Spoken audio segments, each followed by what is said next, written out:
Stefano began his career at Tekin Group at Tenares in Mexico, and he has done quite a number of worldwide steelmaking projects. Stefano is a mechanical engineer with a basic training and has got an MBA and holds various patents and authored a number of papers. Our second panelist is Dr. Sebastian Langendorf, the CEO of Meranti Green Steel. Sebastian has got over 15 years of management experience in the steel industry and more than 25 years of professional experience in altogether. He served previously as CEO of JFE Meranti, and prior to the steel industry, Sebastian worked in strategy consulting and finance, including with Bain & Company and the World Bank. Our third panelist is Mr. Philippe BLOSTEIN, Global Metals Director with Air Liquide. Philippe BLOSTEIN is a metallurgical engineer. He started his career as metallurgical quality control engineer with Renault in Mexico. And in 1987, he joined Air Liquide as R&D engineer and metals group. He served various commercial positions with the group. And since 2006, he has been the global metals market director for the largest industries world business line. And he's also Air Liquide's international fellow.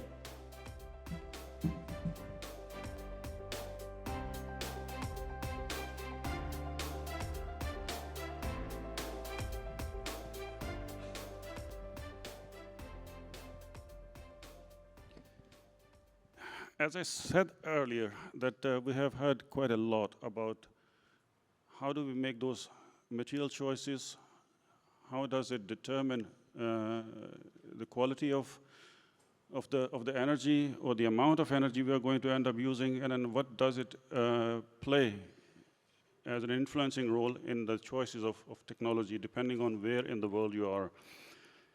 So I would like to start with the first question. The ability of different processes in utilizing various ore grades and the energy sources. And I would like to pick your brain on what plays that important role in those choices.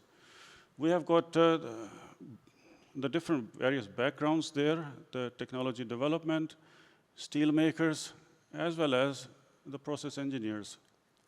So which one of you would like to pick up on that and then try to shed some light?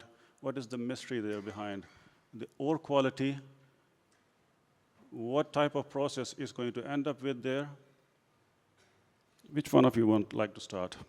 Okay, I'll start. Well, good afternoon, everybody, and thanks to World Steel Association for the invitation. Definitely, the key word is flexibility. Flexibility in the process that can be adapted to regional differences. So I'm not such a fan of decoupling iron making from steel making, and we have different evidences on the fact that iron making and steel making can still live together when, of course, there is an economic sense. I can make the case of the Salzgitter project. At the Salzgitter, we do have under construction a 2.1 million ton plant, DRI plant, coupled with an electric arc furnace. So one point is key: electrification of steel making. There's no way back from there. But once you have a technological solution that can guarantee hot charging, which is money at the end, which is operational expenditure, when you can have the lowest electrical energy cost because of the higher pressure of the system, when you can have at the same time carbon capture, and we've seen that there's a value for steelmaker to have a carbon capture. And when you have the product quality, for example, in terms of not only metallization, but also in terms of carbon content, that can guarantee really the optimum operation in the melt shop, well, then keeping together, let's say, iron making with steel making still makes a lot of sense. Then, of course, we have other example. In our case, with our Energiron technology that Tenova develops together with Danieli, we have the case of Jindal Green Steel in Duqm, where we have a state-of-the-art HBI plant, 2.5 million tons plant. And that's the case where in that region there is the advantage not only of the low cost availability of natural gas, but also, let me say, the natural platform to be ready for hydrogen. That will come very soon. So I sense that you are not such a big believer in separating the iron making and steel making. As I said, there are the OPEX will tell. Okay. If you have the tools, as I said, like in Salzgitter or as in Ternium, Pescaria, where you have all the benefits in terms of electric consumption, in terms of iron ore consumption, that will, in any case, give a lot of sense to keep it together, because you have the advantage of the high temperature in the electric arc furnace. Let's say if you save 20, 25 kilowatt hour per ton per each 100 degrees Celsius that you feed in the furnace, well, that's a lot of money at the end. In a region where those conditions are met,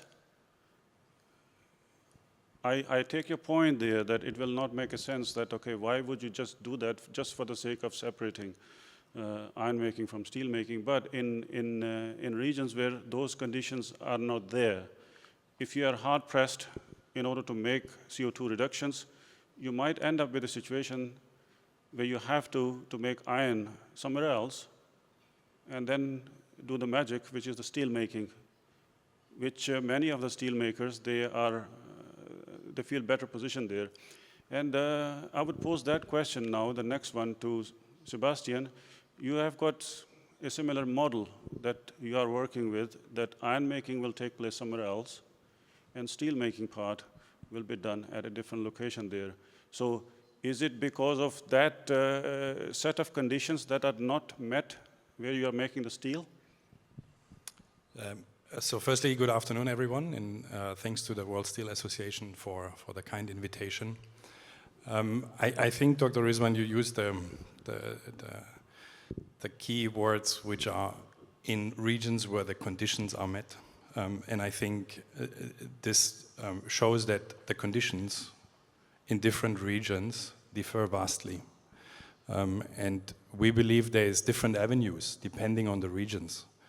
I think what is different in regions is, firstly, of course, market prices. If we look at hot rolled coil prices or steel prices, you see significant differences. For example, in North America, where we're talking more like $850, $900 versus Asia, where there's a gap, and there has been a gap of more than $300. That, of course, drives different, let's say, technology choices, different ore choices. I think in addition to that, you have different conditions coming from the available raw material. So the, let's say, more established steel economies have now an abundance of scrap. And of course, that drives technology choices. Then we see now, of course, regions that are putting a cost on carbon with CBAM. That has an impact on technology choices. So we believe that each region will have different avenues. We, of course, also see that blast furnaces will be here for a while. And if we look at fast-growing regions, like, for example, in India, we look at Southeast Asia, some areas, the newly established blast furnaces over the past 15 years in China, I think they're here to stay to some extent, and they pose the challenge of how these assets can be upgraded and revamped to minimize the CO2 footprint. When we then look at other regions where there is, let's say, more aging assets and the opportunity to use new technologies, we see that there's a strong push for electric arc furnaces in Europe, for example, in Japan, I think in Korea. We already saw that in the US, and these are markets that have also availability of scrap, so they have, in a way, a competitive advantage for these electric arc furnaces.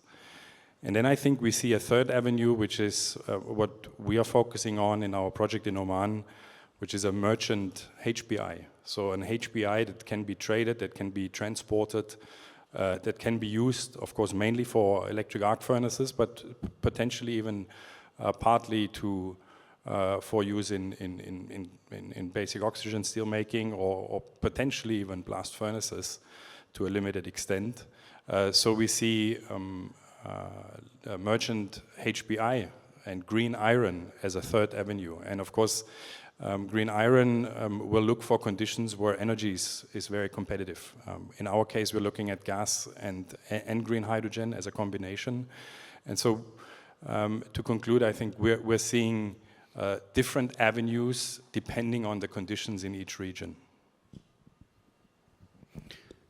Coming back to the question of flexibility again there, that in comparison to the original paradigm where you have got very distinct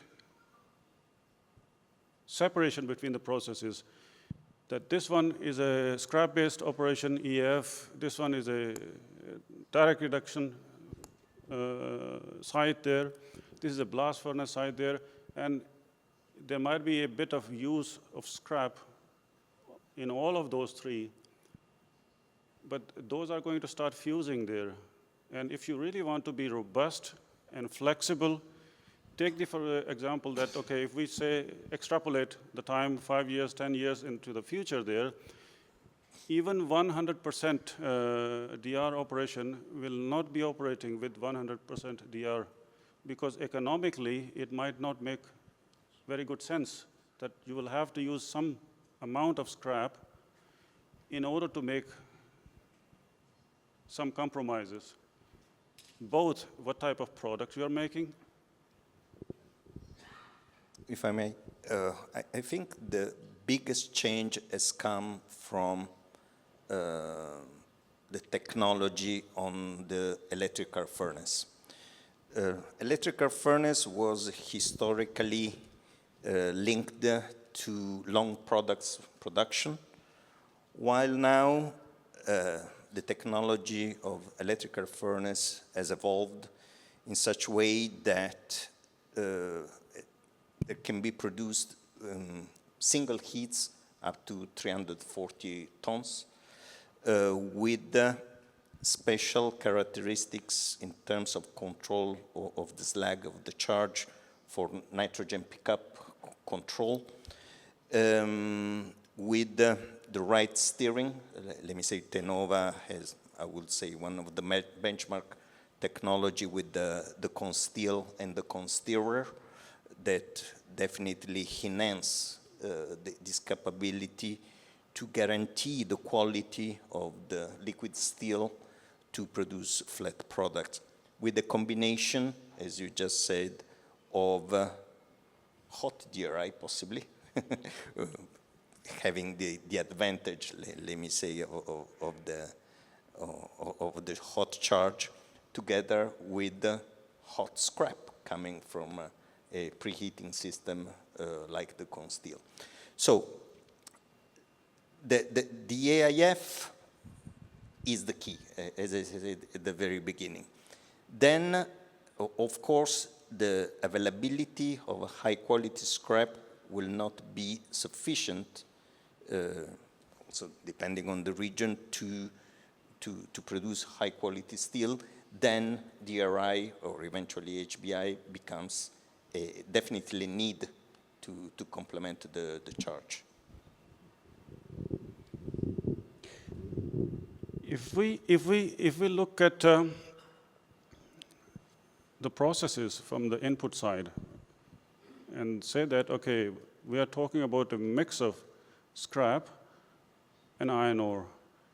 HBI, for example, can be feed to several processes at the same time, just like we have been using scrap. HBI in blast furnaces, for example, can lead to lower CO2. And if there is a small separation between the two processes, if, let's say, there is a third segment that emerges there, which is the metallic producers, which are making HBI, which is, if it becomes kind of a easily available charge material, that is going to make the processes even more flexible there. So you have got a choice that, okay, depending on how much scrap is available, I'm going to go for that, or how much HBI is available, hot or cold. You can tailor your process accordingly. So you have got a much more flexibility in terms of what sort of material choices you are going to make. Are we going to see something like that in the near future? I understand that where you are coming from, that the EF has got a certain role there, yes. But again, if we want to make the process more robust, we will have to move away from the process itself, but rather what sort of energy we are working with and what sort of input materials do we have. And then it doesn't matter what process you use. You can satisfy the needs of your end product. Is it a long one or is it a flat one? As Sebastian said, there is a request by the market for HBI.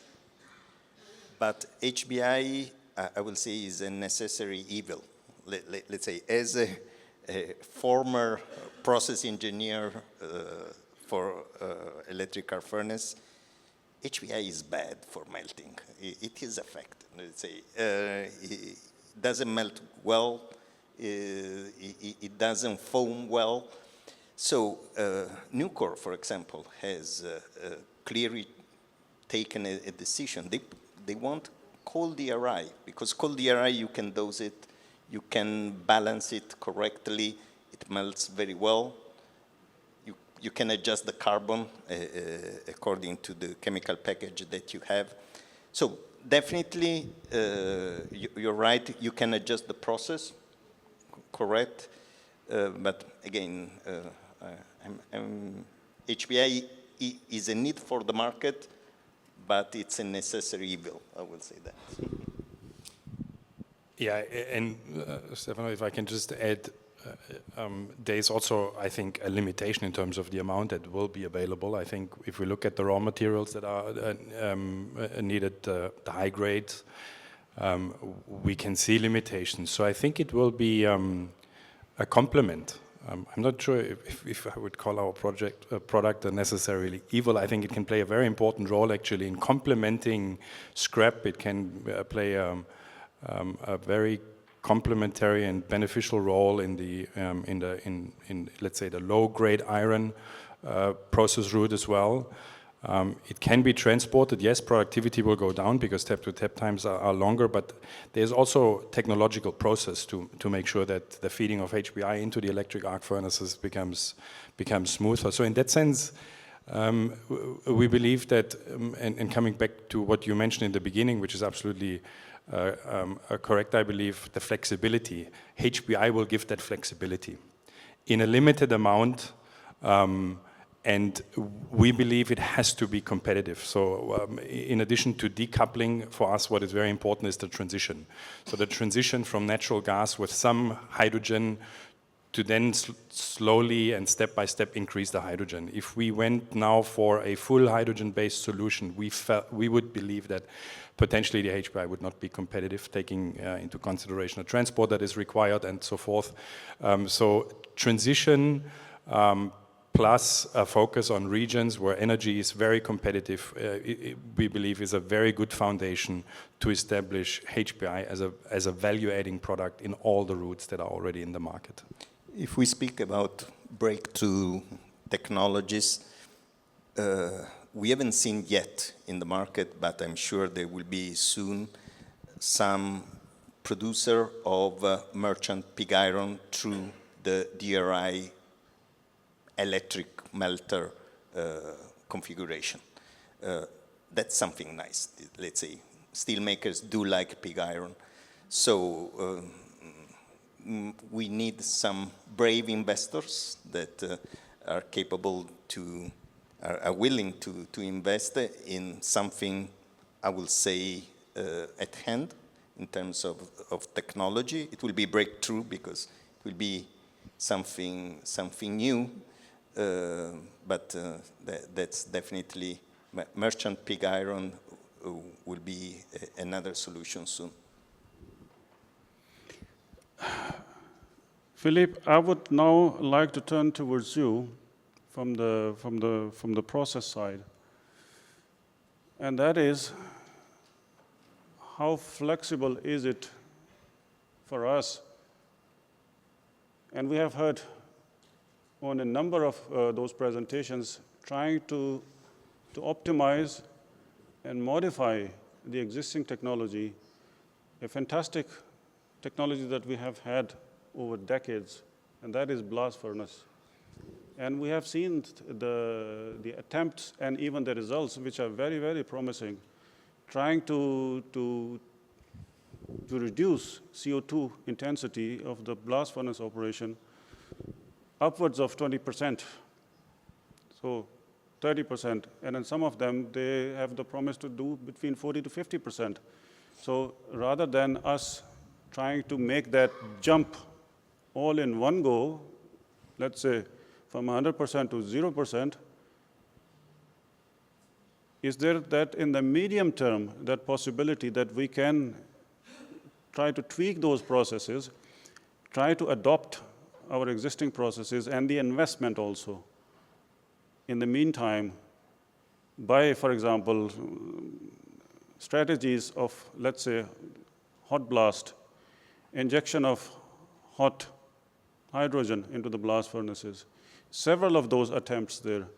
How likely, for example, do you think that if we adopt that one, that in the medium term, we have got something to deliver? Well, first, thank you very much for inviting us in this panel. So as many metallurgical engineers, I believe I have been raised with the blast furnace in my university time. For sure, let's say DRI, hydrogen, DRI, and electric arc furnace with green power is a very elegant and effective way to remove CO2 emissions. But the fact is that blast furnaces are there, that they will remain there for some time, that even nowadays there are some blast furnaces that are refurbished and that will be there for 15 or more years. So if we want to reduce emissions, let's say at short midterm, we need to find some ways. And there has been already, let's say some time ago, some solution that have been considered to reduce emissions at the blast furnace. I will mention, for instance, the ULCOS, ultra-low CO2 steelmaking, TGRBF, top gas recycling blast furnace. So it was a development, let's say, of the beginning of the 2000s. And it was developed in Sweden at Mefos by a consortium of European steelmakers, including some associate technology providers, and it worked. So unfortunately, it never was materialized industrially, but now it is let's say, a technology which is considered again by some iron makers. And it allows, let's say, itself to reduce CO2 emissions by something like 20%. But if you combine it with injection of hydrogen, is it economical? That's another topic we'll touch later on, I guess, or some reducing gas, then you can reach something like 50% of emissions reduction, which is something significant. So fully agreed about flexibility.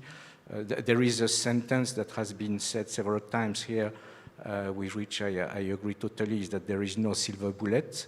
If you are in a region in which you have power at 30 euro per megawatt hour or 90 euro per megawatt hour, it's not necessarily the same solution.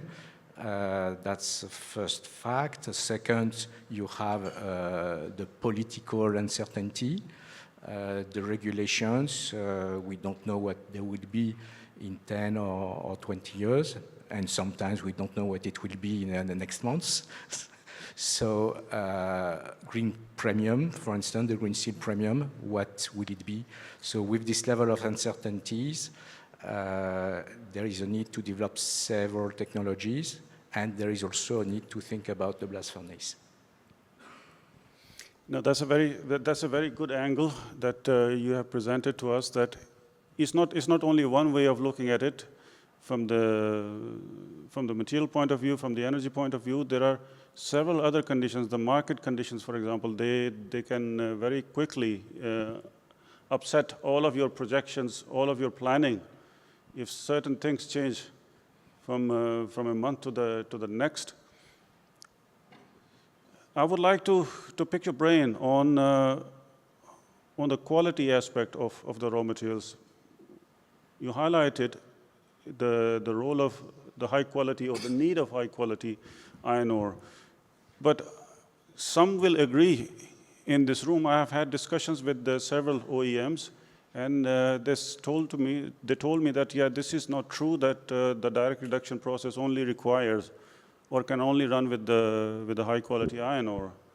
It can work with the medium quality also, but there is a certain energy penalty.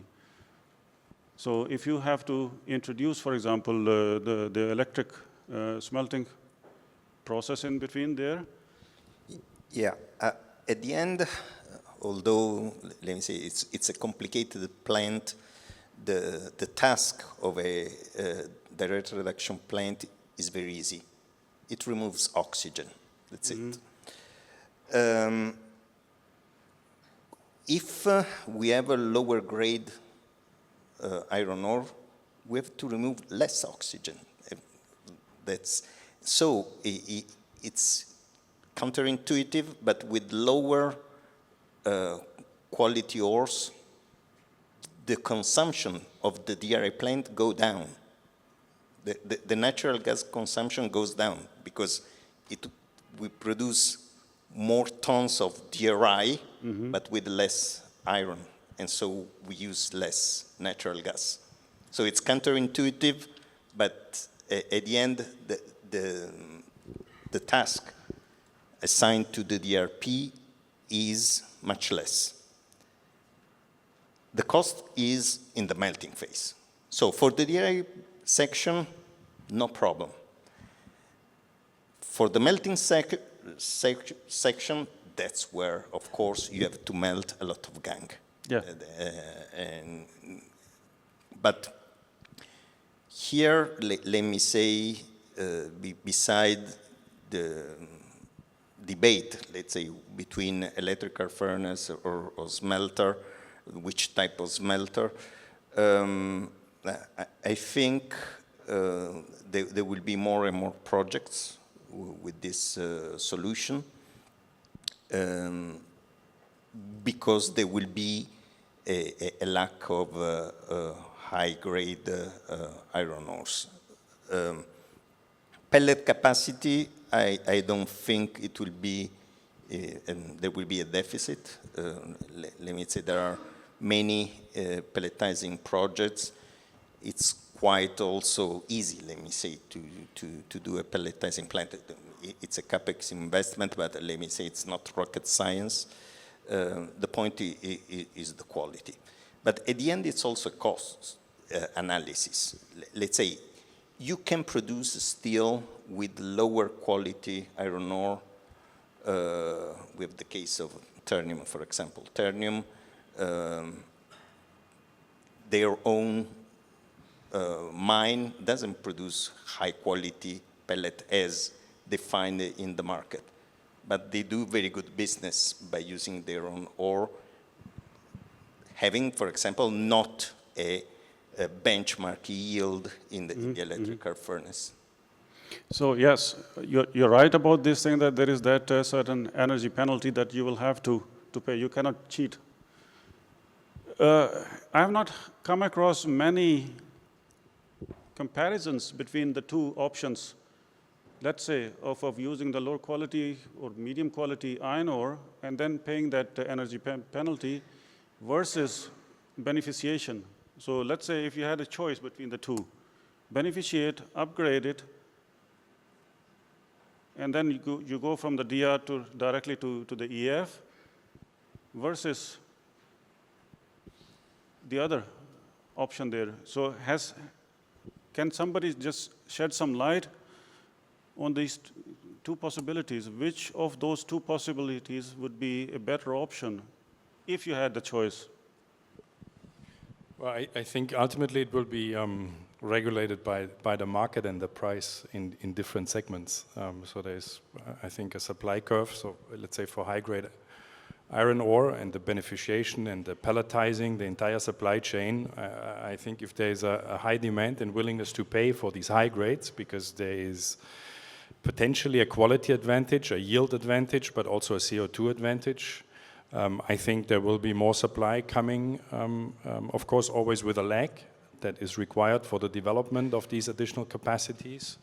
And I think the same applies for the let's say, for the lower grades. So ultimately, I think the market will regulate. There will be correlations between, I think, the scrap prices and HBI prices to some extent. And then, of course, it will be important to see let's say, the progress, the CO2 progress on the lower grade iron routes and the blast furnaces. If there is, does this work? Yeah. Yeah. So if there's a quick technological process at very competitive prices, of course, it will then have an impact potentially on high grade iron prices, because then potentially there's more demand for the lower grades again.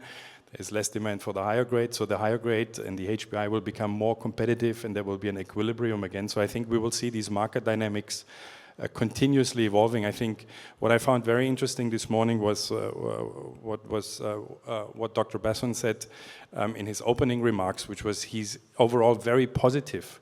And we at Meranti, we share that positivity. I think we need to be realistic about where we want to be and where we can be by 2050. I think targets of 90 or 95% reduction or even net zero are fairly unrealistic. But I think if we look at where we stand today and we have these technology routes already available, and we look at, let's say, around 1,100 million tons of scrap by 2050, and we will have potentially another 1,100 million tons that are going through lower grade irons and traditional routes with upgraded technologies. And we look at the electric arc furnaces and the scrap, and together with some HBI, we're targeting around 300 to 400 kilos of CO2 per ton of steel production. And we're then looking at the lower grades where we are hearing that we can achieve 50% already. So we would be sitting at around 1,300 kilos of CO2 per ton of steel. So, and then we take kind of the average of the 1,100 EAF route and the 1,100 on the low-grade irons, 300 to 400 with 1,300 to 1,400, we are sitting at around 800 to 900 kilos per ton of steel on average. And if we then apply, let's say, 2.2 billion tons, we are below 2 billion tons of CO2 compared to 3.6 today at an increased market. And I think that's a very realistic base case that we can work towards. And I think Dr. Hansmann from SMS said, the large variety, and I just want to close on that, of different technologies was actually a challenge for steelmakers, because nobody could actually decide, and nobody wanted to move out of fear that there might be another technology rendering the initial choice obsolete. And I think now that we see pathways with EAF, with DRI, HBI, with the smelting processes and the upgrades on the BOF, I think we have a fairly good pathway to achieve this base case of a 50% reduction by 2050, below 2 billion tons of CO2 for the steel industry. And I think everything else which is then coming in terms of new technologies, and we're still 25 years away from 2050, will potentially bring us lower than 50%. And I think that's actually a very positive message. And I think that's very important to convey also to policymakers, that there's a very realistic scenario that we will be able to reduce emissions below 2 billion tons of CO2 by 2050. Now that's a very, very positive take on what we have learned so far from all the debate that took place 5, 6, 7 years, starting 5, 6, 7 years back. At that time, nobody wanted to hear anything other than 100% CO2 emission reduction.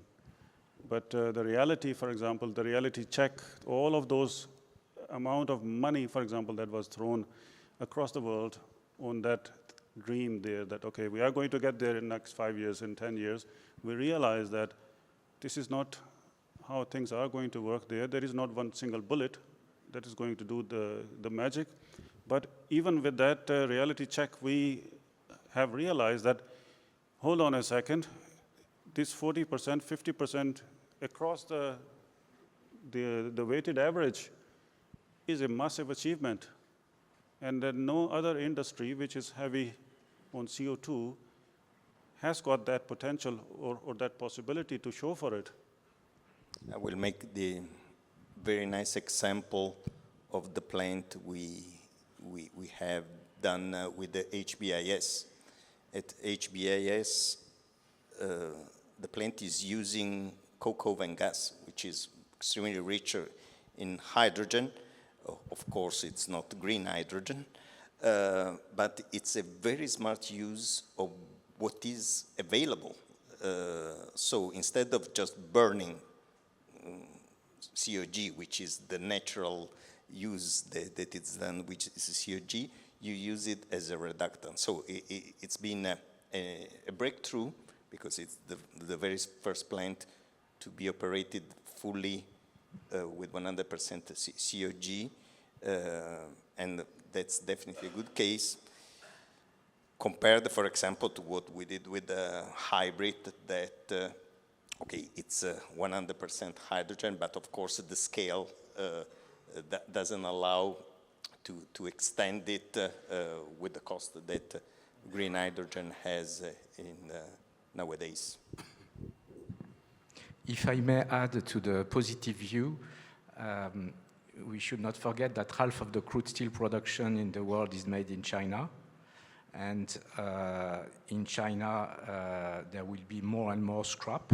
And today, there is still much room in the converters, in the BOFs in China to add some scrap. So sorry, it's not breakthrough technology, but let's say part of the room will be made by China adding scrap in the BOFs.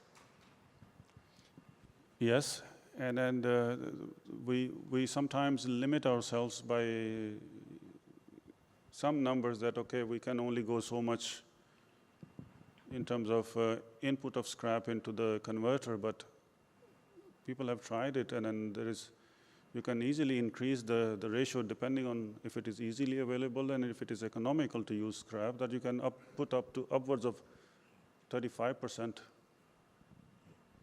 Or even higher. I don't know where the technical limit is, but 35% I have come across easily demonstrated. So we have got only a few minutes left. I would like to give the opportunity to the audience, if you would like to give some input. So we have got one question there. Jeremy?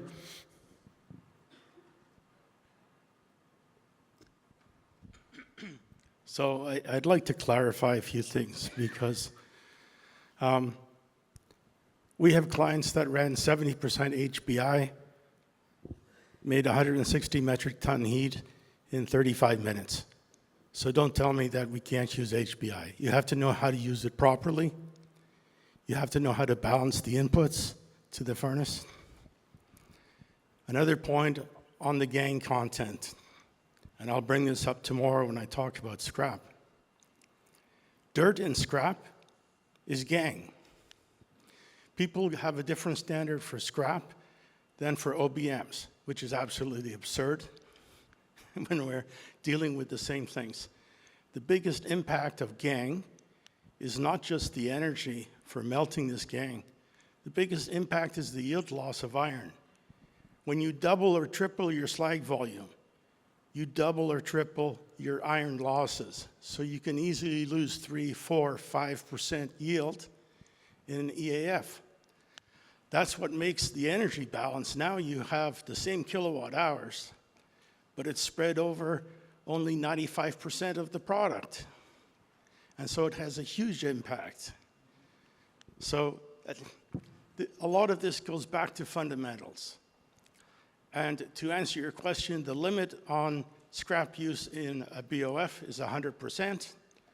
This was done with Russian technologies that they used to run when they were shutting blast furnaces down for relines, and they could use up to 100%. In the converter process. Sorry?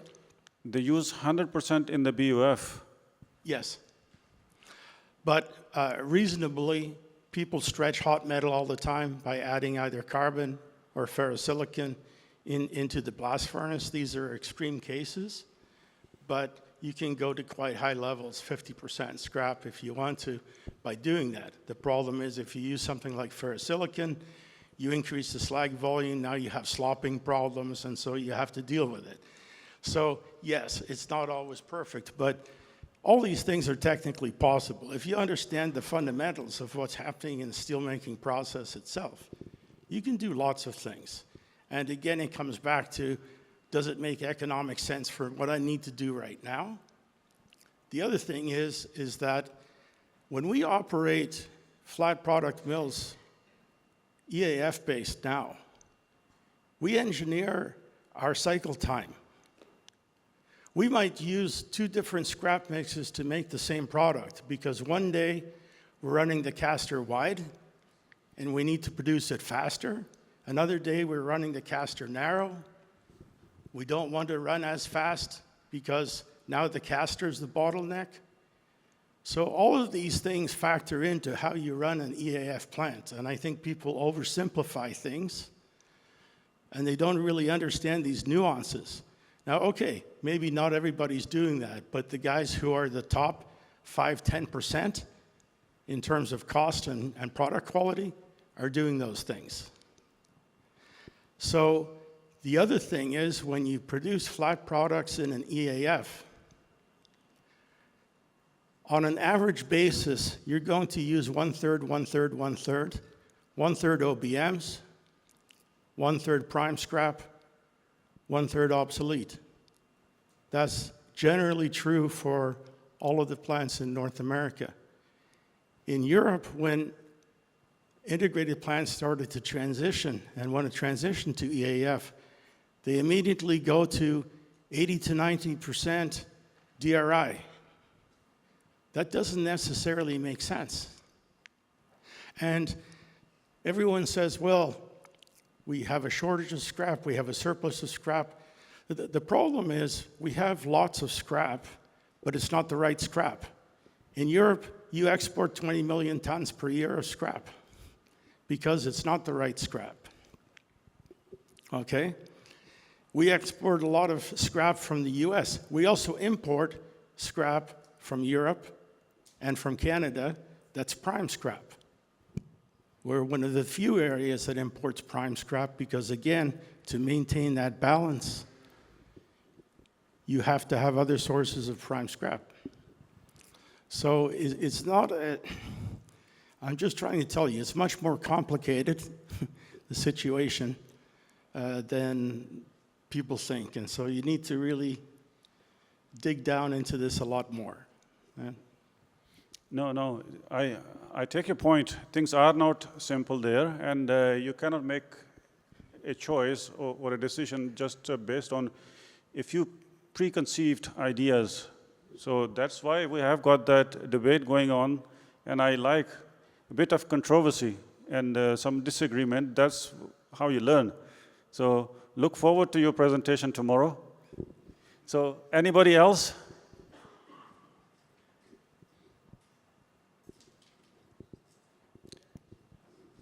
So that brings us to the conclusion there, and I think I learned quite a lot. Things are hopefully going to shape up. We are going to learn by trial and error.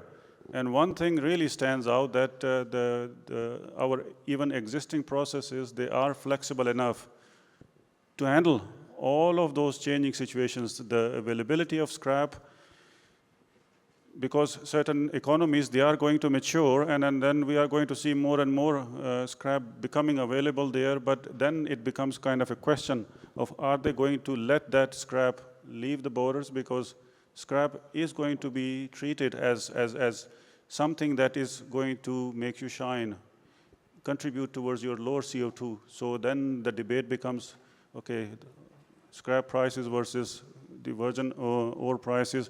So it will be quite a interesting few 5, 6, 7 years that we are going to see all of those changes playing up. So I would like to thank our panelists for a fantastic round of discussion. So please.